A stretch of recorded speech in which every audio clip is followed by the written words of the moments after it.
Okay, सबैजनालाई विद्यार्थी भाइ बहिनीलाई वेलकम भन्न चाहे मैले। हामी ट्रेड भन्ने च्याप्टर पढिरहेको छौँ। क्लास 10 को अफिस प्र्याक्टिस एन्ड एकाउन्टेन्सी च्याप्टरमा छौँ। हामीले व्यापार भन्ने च्याप्टर पढिरहेको छौँ। तपाईँले यहाँ केही देखिरहनु पनि भएको होला, केही पिक्चरहरू भाइ बहिनीले देख्नु भएको होला। हेर्नुहोस् त, ट्रेड, हामी ट्रेड भन्ने च्याप्टरमा पढ्दै जाँदा गर्दा होम ट्रेड, फरेन ट्रेड, हैन, ट्रेडका टर्म्सहरूको बारेमा हामी छलफल गर्छौँ। यहाँ तपाईँले चित्र देख्नुभयो नि, हेर्नु त, यहाँ के देख्नुभयो तपाईँले? यहाँ तपाईँले एउटा सपिङ कम्प्लेक्स देख्नुभएको होला, हैन, व्यापार मार्केट देख्नुभएको होला, यहाँ हैन, सामान किनबेच गर्ने ठाउँ देख्नुभएको होला।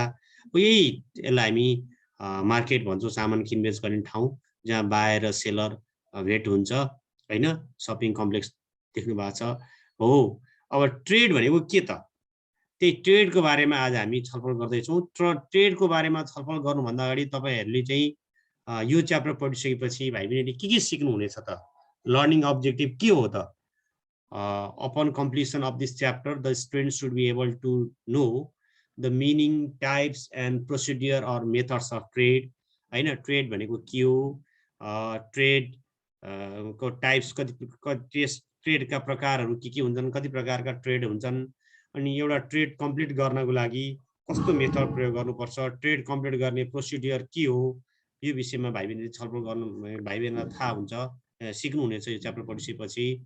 त्यसपछि यदि पढिसकेपछि तपाईँहरूले WTO, world trade organization, SAFTA, SAFTA, SAFTA के हो, वर्ल्ड ट्रेड अर्गनाइजेसन WTO के हो, है, WTO को फङ्सन, साफ्टाको अब्जेक्टिभ के हो, यो कुराहरू सिक्नुहुनेछ तपाईँहरूले। त्यसपछि अर्को तपाईँले student should be able to know the meaning and types of invoice. Bill, invoice भनेको के हो, बिल जसलाई हामी बिल भन्छौँ, हैन, त्यसको मिनिङ, त्यसको टाइप्स पढ्छौँ। र त्यसपछि हामीले understand the different types of means of payment, अर्थात् ट्रेडमा चाहिँ व्यापारमा प्रयोग हुने विभिन्न प्रकारका भुक्तानीका साधनहरू के हुन सक्छन् भन्ने बारेमा भाइ बहिनीले सिक्नुहुन्छ है त। यति सिकिसकेपछि एक्जामिनेसन भ्यू पोइन्टबाट तपाईँलाई यो च्याप्टरबाट दुईवटा क्वेसन आउँछ। क्वेसन नम्बर 1 मा very short answer question, question number 1 मा 1 मार्क्सको क्वेसन र सर्ट आन्सर क्वेसन हुन्छ क्वेसन नम्बर 8 मा आउँछ, हैन। क्वेसन नम्बर 8 मा चाहिँ 1 मार्क्स, 1 क्वेसन 5 मार्क्सको, भनेपछि यो च्याप्टरबाट भाइ बहिनीलाई 6 मार्क्सको वेट छ।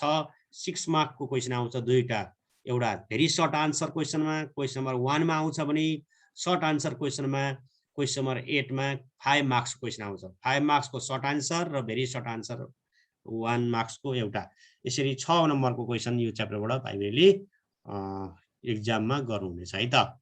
अब यो च्याप्टर पढ्दै गर्दा इङ्ग्लिस मिडियमको विद्यार्थी भाइ बहिनीले थोरै की टर्म्सहरूको बारेमा पनि नलेज लिनुपर्छ। की टर्म्स, ट्रेड, हेर्नुहोस् त, act, what is the meaning of trade भनेर, वाट इज ट्रेड भनेर आयो भने trade is the act of buying and selling of goods or services for earning profit, हैन। यो भनेको act of buying and selling goods, act of buying and selling of service, हैन, नाफा कमाउनको लागि किनबेच गर्ने क्रियाकलाप हो। वस्तु तथा सेवाको खरिद बिक्री गर्ने क्रियाकलापलाई हामी के भन्छौँ, ट्रेड भन्छौँ भनेर भाइ बहिनीले भन्नुपर्छ। त्यसरी मेकानिजम भनेको मेथड्स हो। मेकानिजम भनेको a methods or system for achieving something, हैन, कुनै कुराहरू एचिभ गर्नलाई प्रयोग गर्ने सिस्टम, मेथडलाई मेकानिजम भन्छौँ, है कि। फिनोमिनम भनेको द अफेक्ट अर इभेन्ट हो in nature of or society, especially when that is not fully understood, है, यो फिनोमिनम भन्छौँ यसलाई। कन्सेन्सस भनेको एन ओपिनियन हो that all member of group agree with, consensus.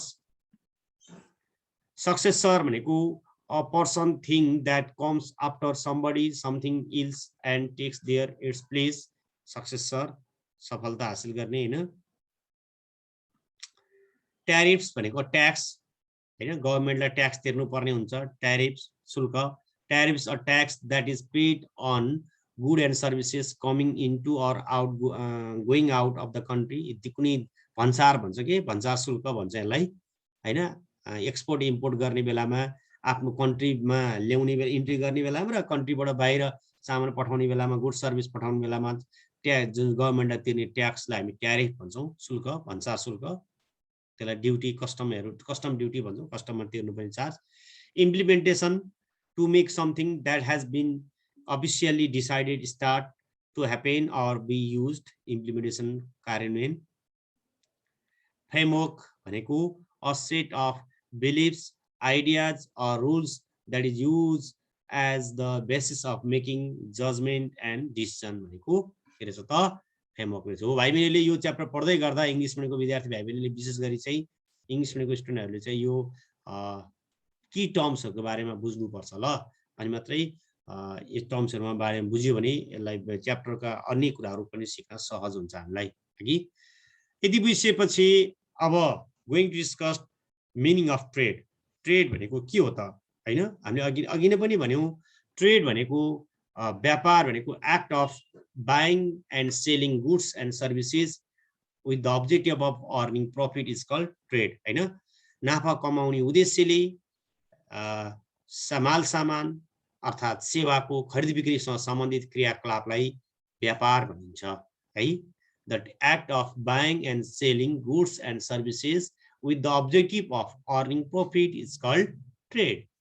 It is a process of exchanging goods and services in monetary term. Oh, goods exchange गर्ने के एक पक्ष there are two parties in trade, one party is buyer, another party is seller हुन्छ। सामान किन्ने व्यक्ति पक्षलाई buyer भन्छौँ, सामान बिक्री गर्ने पक्षलाई सेलर भन्छौँ हैन। फरेन ट्रेडमा चाहिँ विशेष गरी इम्पोर्टर एक्सपोर्टर भन्छौँ हैन। सामान आयात गर्नेलाई इम्पोर्टर, अर्को सामान निर्यात गर्नेलाई एक्सपोर्टर भन्छौँ हैन। एक पक्षले सामान लिन्छ भने बायरले सामान लिन्छ भने सेलरले के लिन्छ, त्यसको मूल्य लिन्छ, मोनेटरी टर्म। त्यसकारण गर्दा trade is a process of exchanging goods and services in monetary term we can say also कि हेर्नुहोस् त हो। ट्रेड व्यापार भन्ने बित्तिकै हामीले के बुझ्नुपर्छ त, एउटा प्रोसेस हो, माल सामान गुड्स र सर्भिस एक्सचेन्ज गर्ने एउटा प्रोसेस हो। कुन मूल्यमा त मोनिटरी भ्यालुमा, मौद्रिक मुद्रामा, मौद्रिक मूल्यमा माल सामानको एक्सचेन्ज गर्ने प्रक्रियालाई के भनिन्छ, ट्रेड भनिन्छ भन्न पनि हामी भन्न सक्छौँ। It is also in other words it acts a bridge between customers and manufacturer है। ट्रेड भनेको एउटा किसिमको एउटा ब्रिजको रूपमा पनि हामी हेर्न सक्छौँ, पुलको रूपमा पनि हामी हेर्न सक्छौँ ट्रेड भनेको भाइबहिनीहरू। Trade is a acts a bridge between customer and manufacturer है। मैन्युफ्याक्चरर मीन्स प्रोड्युसर, उत्पादनकर्ता हैन, उत्पादक, वस्तु उत्पादन गर्ने म्यानुफ्याक्चरर जहाँ चाहिँ फ्याक्ट्रीबाट माल सामान उत्पादन हुन्छ। अर्को कस्टमर भनेको अन्तिम उपभोक्ता, उपभोक्ता हैन, उपभोक्ता जसले वस्तुको उपभोग गर्छ, कन्ज्युम गर्छ। उपभोक्ता, कन्ज्युमर र कस्टमर र म्यानुफ्याक्चरर बीचको एउटा ब्रिजको क्रियाकलाप चाहिँ के रहेछ त ट्रेड हो भनेर भन्छौँ है।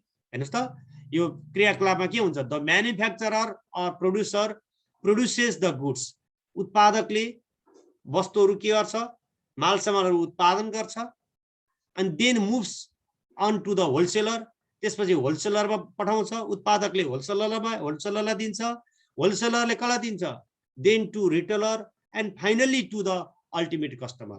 यो चाहिँ हुँदै हेर्नुहोस् त, manufacturer means producer to wholesaler, wholesaler to retailer, retailer to ultimate customer. अहिले तपाईँ पढ्दै गर्नुभएको मोबाइल होला, तपाईँको हातमा ल्यापटप कम्प्युटरहरू होला, तपाईँको म्यानुफ्याक्चररबाट प्रोड्युसरबाट तपाईँको हातमा सिधै आएको होइन नि त हैन।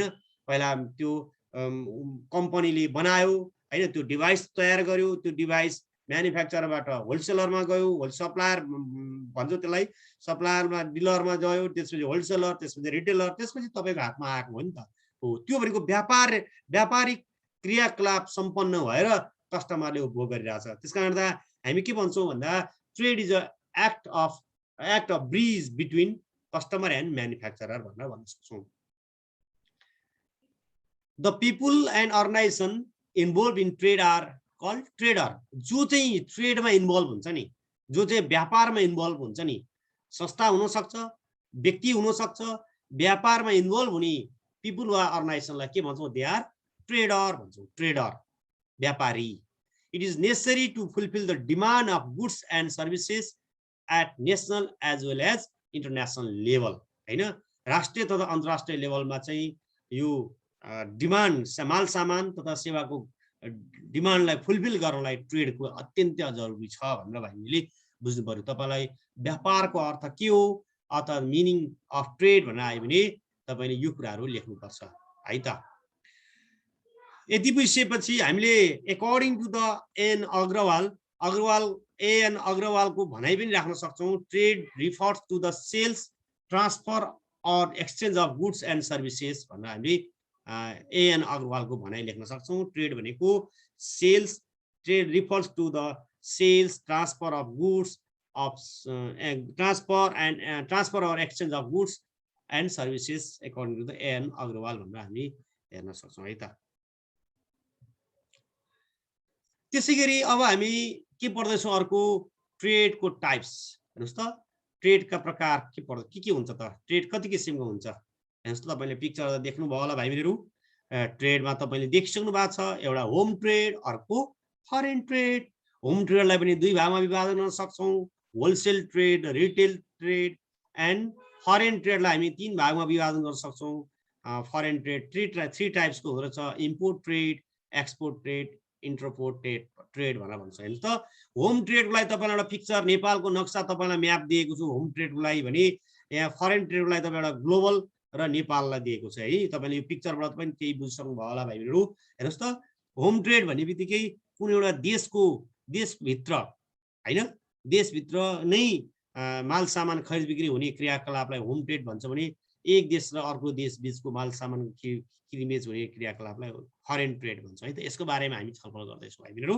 हेर्नुस् जस्तै होम ट्रेडमा तपाईले गण्डकी प्रदेशबाट बागमती प्रदेशमा सामानको किनिबेच गर्ने, कर्णाली प्रदेशबाट गण्डकी प्रदेशमा सामान किनिबेच गर्ने, हेटौडाबाट काठमाडौँ, हेटौडाबाट वीरगञ्ज, यो चाहिँ होम ट्रेड भयो।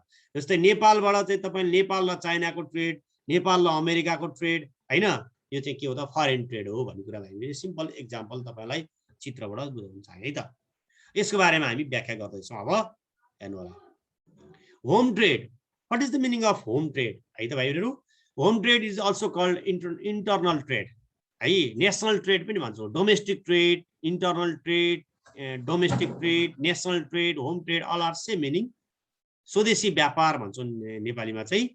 As its name suggest the act of buying and selling of goods and services between the buyer and seller of the same country is called home trade.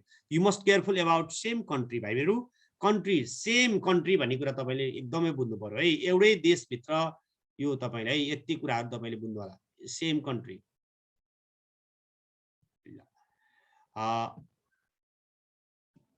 हेर्नुस् त it is also known as internal or domestic or national trade। अहिले पनि मैले भनिसकेँ home ट्रेडलाई हामीले कुनै एउटा देशभित्र, कुनै एउटा देशको परिधिभित्र बायर सेलरले कुनै एउटा देशको परिधिभित्र सेम कन्ट्री कुनै एउटा राष्ट्रभित्र चाहिँ सामानको किनिबेच गर्ने, माल सामानको अर्थात सेवाको खरिद बिक्री गर्ने क्रियाकलापलाई के भन्छौँ त होम ट्रेड भन्छौँ, डोमेस्टिक ट्रेड है। In home trade transaction are usually made in local currency. विशेष गरी चाहिँ लोकल करेन्सी भनेको स्वदेशी मुद्रा, स्थानीय मुद्रा पैसामा जति छ त्यो मूल्य मुद्राको मूल्यमा चाहिँ होम ट्रेड गरिन्छ, कारोबार गरिन्छ भनेको है।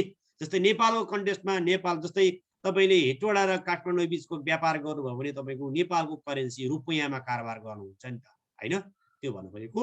In home trade transaction are usually made in local currency. हेर्नुस् त कति व्यवहारिक छ। There are relatively less legal and administrative obligation to fulfill before conducting domestic trade हैन। यो चाहिँ कानुनी फरेन ट्रेडको तुलनामा होम ट्रेडमा चाहिँ कम कानुनी, कम वैधानिकता अर्थात अब्लिगेसनहरु, कानुनी दायित्वहरु फरेन ट्रेडको तुलनामा होम ट्रेडमा चाहिँ कम कन्डक्ट गरे हुन्छ भनेको। धेरै फुलफिल गरेर धेरै कानुनी कुराहरुलाई हेर्नु पर्दैन फरेन ट्रेडमा जस्तो भनेको के। Hence trade carried on among traders of Hetoda, Simara, Birganj, Kathmandu is called home trade हैन। Hetoda to Simara, Simara to Birganj, Hetoda to Kathmandu, यो ट्रेडलाई के भन्छ त होम ट्रेड भनिन्छ भनेर हामीले बुझ्नु पर्यो है त। होम ट्रेडको लागि अझ थप भाइ बहिनीलाई हेर्नु पर्यो भने हेर्नुहोस् त, the act of buying and selling of goods and services between the buyer and seller of the same country is called home trade. It is also known as internal or domestic trade. माथि भइसक्यो. Why is home trade important होइन? Home trade किन important छ त भन्दाखेरि facilitates exchange of goods within the country होइन, encourage economic development of country, discourage import. हेर्नुहोस् त, यो तीनटा कुरा होम ट्रेडको इम्पोर्टेन्ट हुनुहुन्छ त. हेर्नुहोस् त, यो आफ्नो देशभित्र चाहिँ माल सामानको एक्सचेन्ज गर्ने फेसिलिटेट गर्नको लागि, इकोनोमिक आर्थिक अवस्थाहरू देशको आर्थिक विकास गर्न इन्करेज गर्नको लागि, र आयातित वस्तुहरू विदेशबाट सामानहरूलाई आयात गर्ने कुराहरू डिस्करेज गर्नलाई पनि होम ट्रेडको महत्त्वपूर्ण भूमिका छ भनेर भाइले लेख्नु पर्यो ल त. पक्कै पनि बुझ्नु भएको होला भन्ने अनुमान गरेको छु. तपाईँलाई म गुगल क्लासमा नै हाल्छु यो. त्यसपछि home trade basically 2 types of home trade. तपाईँले चित्रमा देखिसक्नु भयो होला भाइ बहिनीहरू. अहिले पनि मैले भनेको छु होम ट्रेड दुईटा हुन्छ, एउटा होलसेल ट्रेड, अर्को रिटेल ट्रेड. हेर्नुहोस् त, होलसेल ट्रेड होइन, ठुलो लार्ज स्केलमा चाहिँ लार्ज क्वान्टिटीमा सामानहरूको किनबेच गर्ने कुरा भयो. The act of buying and selling of goods and services in large quantity होइन. हेर्नुहोस् त, प्याकेटमा तपाईँले चित्रमा देख्नु भएको छ नि, प्याकिङ गरेको. यो यहाँ खुद्रा नबेच्ने कि लार्ज ठुलो सामानहरू ठुलो मात्रामा सामान किनबेच गर्ने व्यापार चाहिँ होलसेल ट्रेड भयो भाइ बहिनीहरू. त्यसपछि wholesale trade aims at earning profit by reselling the good services to retailer भन्नु भाइ बहिनीहरू. हेर्नुहोस् त, तपाईँले देखिसक्नु पनि भयो होला. यहाँ सामान होलसेल ट्रेड भनेको देख्नुभयो, थोक बजार भन्छ नेपालीमा ल भाइ बहिनीहरू. हेर्नुहोस् त, त्यसरी हामीले अर्को पनि हेर्न सक्छौँ रिटेल ट्रेड. हेर्नुहोस् त, खुद्रामा सामान किनबेच गर्ने भाइ बहिनीहरू. The retail trade the act of buying and selling of goods and services in small quantity, सानो परिमाण. हेर्नुहोस् त, तपाईँले चित्र देख्नुभयो नि, यहाँ तपाईँ एउटा सपिङ कम्प्लेक्स देख्नु भएको छ है भाइ बहिनीहरू. हेर्नुहोस् त, एउटा सपिङ कम्प्लेक्स जस्तो देख्नु भएको छ. यहाँ तपाईँले खुद्रा गरेको हेर्नु त, प्याकेट अहिले यहाँ चाहिँ प्याकिङ गरेको सामान थियो, एकमुष्ट लार्ज क्वान्टिटीमा ठुलो मात्रामा सामान किनबेच गर्ने कुरा थियो भने यहाँ चाहिँ के हो त भन्दाखेरि तपाईँले चाहिँ खुद्रा सामान किनबेच गर्ने. त्यसकारण रिटेल ट्रेड भनेको the act of buying and selling of goods and services in small quantities.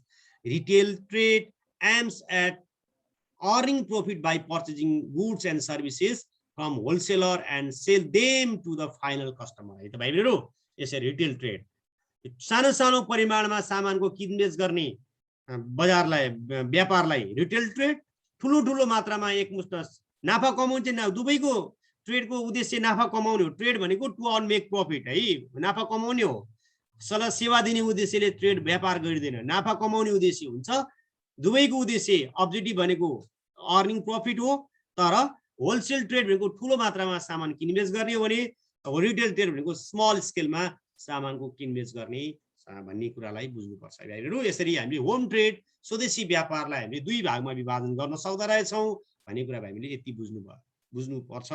पक्कै पनि भाइले बुझ्नु भएको होला भन्ने मैले अनुमान गरेको छु है त. त्यसपछि अब अलि बढी इम्पोर्टेन्ट भाइ बहिनीहरूलाई अलि बढी इम्पोर्टेन्ट क्वेसन आउन सक्छ. स्वदेशी व्यापारको तरिका अर्थात् procedure of home trade, methods of home trade. Home ट्रेडका मेथड्सहरू राइट इन अर्डरली मेन्सन गर्नुपर्छ तपाईँले.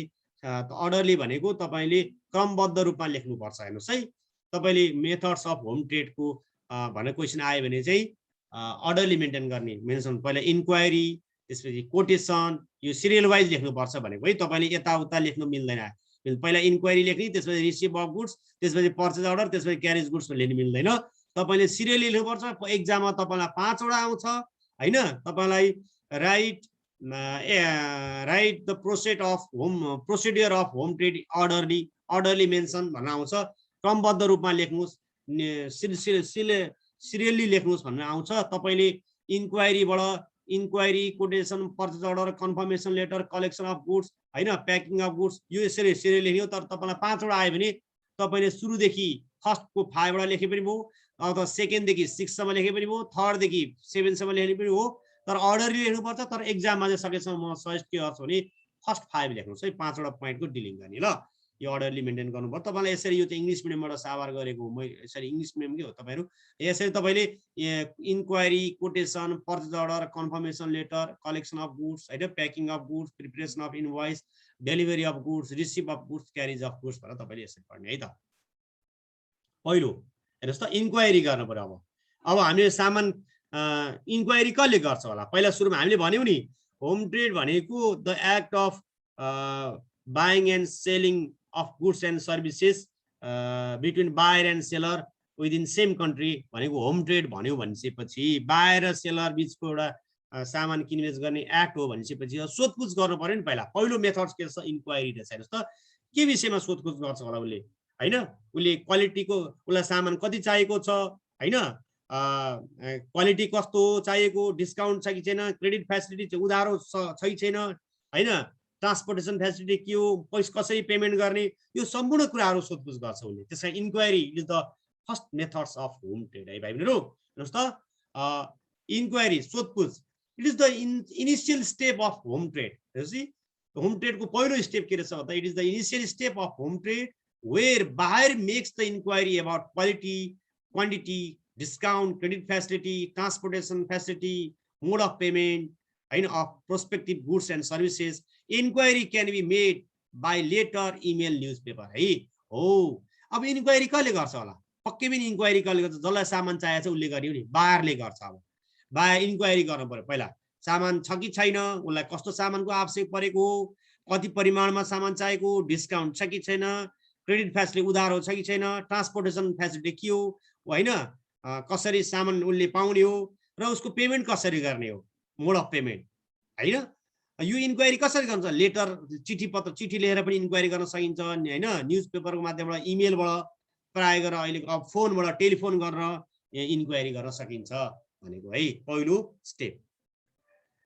सेकेन्ड स्टेप अब इन्क्वायरी गरिसकेपछि अब बायरले सेलरलाई इन्क्वायरी गरेपछि सामान चाहियो भनेर बायरले सेलरलाई इन्क्वायरी गरेपछि सेलरले के रिप्लाई गर्छ अब होइन, supply of quotation letter, price list, reply to the enquiry, यसलाई मूल्य सूची, सोधपुछको जवाफी भन्छ नेपालीमा।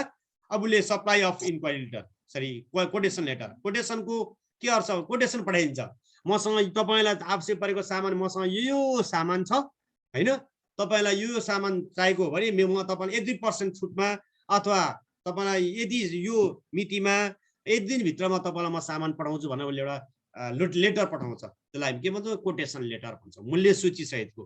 तपाईँलाई आवश्यक परेको सामान चाहिँ को मूल्य यति रुपियाँ पर्छ भनेर कोटेसन लेटर पठाउँछ। Who send the quotation letter? Seller send the quotation letter. Who make enquiry? Buyer, बायरले इन्क्वायरी गर्छ। इन्क्वायरी गरेपछि अब सेलरले के गर्छ? उसले लेटर पठाउँछ, कोटेसन लेटर पठाउँछ। हेर्नुहोस् त, after receiving inquiry, seller sends the quotation letter answering all the queries of buyer with price list and sample of goods. If need of buyer, seller will try to make it attractive so that buyer accept it. होइन, यसरी बायरलाई सेलरले reply गर्छ। Third स्टेपमा purchase order. अब फेरि reply गरेपछि अब बायरले के गर्छ? पर्चेज अर्डर गर्छ, अर्डर गर्छ। अब उसले मलाई सामान पठाइदिनुहोस् भन्छ होइन। If buyer is satisfy the quotation, he will send the purchase order stating the quality and quantity of goods and services. He expect all the detail of mode of payment, delivery time, etc. are also clearly mentioned. है सबै गरेर उसले चाहिँ अब मलाई सामान पठाइदिनुहोस् भनेर उसले अर्डर गर्छ। अब फेरि उसले अर्डर गरिसकेपछि बायरले अर्डर गरेपछि फेरि त्यो अर्डर गरेको फेरि कन्फर्मेसन लेटर दिन्छ है, कन्फर्म गर्छ, letter of acknowledgement, reply of order letter, confirmation letter कसले गर्छ? अब सेलरले पठाउँछ। अब when the buyer send purchase order, the supplier or seller send a letter to the buyer informing that he received the letter of order or purchase order and the goods and services will be sent as soon as possible, which is called letter of acknowledgement. यसरी अब ल ठीक छ, okay म तपाईलाई सामान पठाइदिन्छु भन्नु उसले फेरि अब उसले लेटर पठाउँछ, लेटर अफ एक्नोलेजमेन्ट भन्नु भन्छौँ।